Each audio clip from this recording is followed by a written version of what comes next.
Do you ever have any drawing problems? Does it ever happen to you that you squeezed a little bit too much paint and now the paint is looking at you asking, "What shall I do?" Not after today, because I will show you at least 3 ways in which you can keep your colors alive. Shall we dive in? Well, not literally. So first of all, today is really windy and you might hear some sounds of rain and wind, and I'm really sorry for that. But this weather apparently is going to keep going for some days. And so I said to the wind, well, you do your things and I do my things too. So apologies for that. The first method I know to keep my colors alive and keep them a little bit more fresh for longer is this one. This is a professional artist palette, and you will see that we don't need something like this, and it's a little bit expensive too.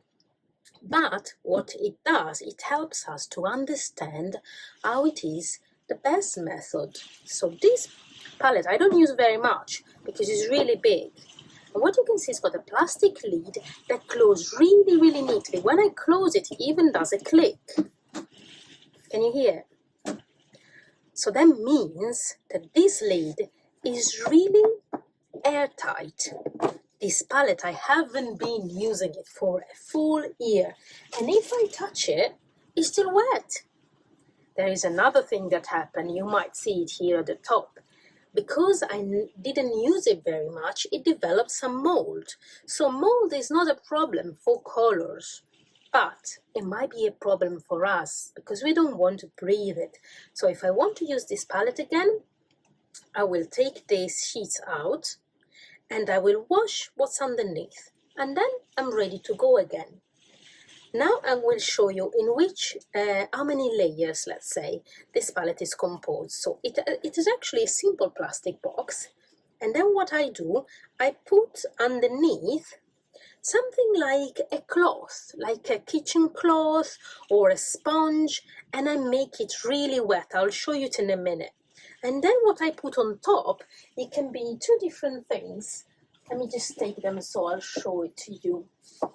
One could be this, called tracing paper. And in fact, here I have 2 sheets of that. But alternatively, probably an easier way, if you like, you might have these at home already, is this. This is baking paper and it comes in different colors. It can probably be brown in some places, but they also have it white.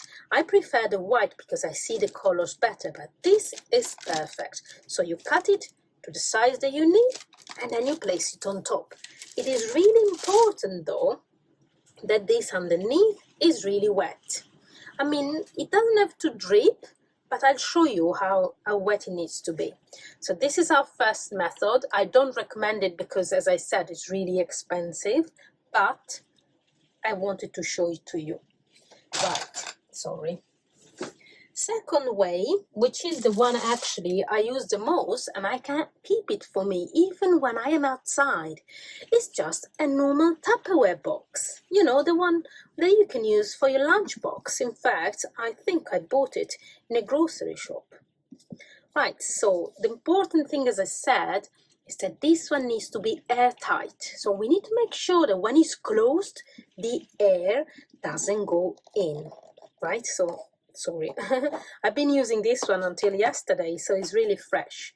So we have the layer of baking paper or tracing paper, and you can see my color is really wet. Now I was keeping this box a little bit sideways, so it started running away. And this is my cloth. I know that you can't actually feel it from there, but so let's try and squeezing it. Probably there's no water coming through, but I could make it a little bit more wet. So what I use, either I put it under the tap or I use a spray like this. So I spray it very well, okay, until I make it damp, very, very damp. Even if some tiny drops come out of it, it's okay. But the important is that it's really like damp. So we don't want it dry, otherwise it doesn't do its job, isn't it? Okay, once it's wet, I put it there, and I wash these from time to time, as I said, and then I place my tracing paper on top, and then I use this one straight away. For example, let's say I'm doing a drawing. Not sure, let's just say what I was doing yesterday. This is what I was doing yesterday with these colors. Okay, so you take my paint, and then I just use it like this. Okay? But there is even an easier way that we can use. And just to say, this palette could keep fresh for weeks and weeks. You can use it for acrylics, you can use it for gouache. This is what I normally use it with. Okay, so this is the other solution. This is very handy to take with you when you're traveling. The third way, which is probably the easiest, and I haven't used it very much because I have my little box, is to just take a little piece of aluminium foil. Okay, and then kitchen paper that we make wet, as I did before. Maybe I should take this away just in case. Okay, I make it wet, and as I said before, it needs to be really wet, but perhaps not dripping too much. Okay, so make sure. So yeah, sometimes I go out from the camera. I travel too far. Okay, so here we have it. Now we put this one down. So it's quite wet. Not sure if you can see it there. Put it down. And then I put my tracing paper on top. And one way that you can actually make sure that this one is the right amount of dampness is when you see that the tracing paper adheres, so attaches to the layer underneath. And this way you know that is correctly placed. And then, as I was doing before, you can keep it next to your sketchbook and you can carry on your painting, like I was showing you before. And another nice thing you can do with this, once you've finished, you can use your box and put it inside, because more or less it's the same size and you can actually adapt it to the size that you want, so you can keep it safe in a box and it will stay there for weeks.